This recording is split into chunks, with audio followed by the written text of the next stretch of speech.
Saudi আরবে sofa তৈরির কারখানায় ভয়াবহ আগুন, ১৬ প্রবাসী বাংলাদেশের মৃত্যু, বহু হতাহতের সংখ্যা।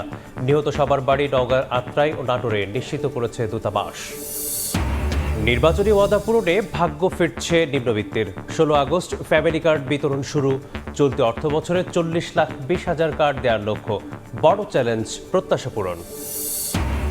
বাসযোগ্য রাজধানী গড়তে দক্ষিণ সিটির ব্যতিক্রমী উদ্যোগ। সচেতনতা তৈরিতে নগরবাসীর দুয়ারে স্বেচ্ছাসেবক দল। গুড সিটিজেন ব্যাড সিটিজেন তালিকা প্রকাশের পরিকল্পনা। পরীক্ষা শেষের ২ মাসের মাথায় আজ প্রকাশ হচ্ছে এসএসসি ও সমমানের ফল। বেলা ১০টায় সরকারি আনুষ্ঠানিকতার পর জানা যাবে শিক্ষা প্রতিষ্ঠান ও এসএমএসে। এবং গ্যাস সংকটের জেরে বিপর্যস্ত শিল্প মালিকরা অর্ধেকে নেমেছে রফতানি। সরকারি সহায়তা ছাড়া নেই কোনো বিকল্প।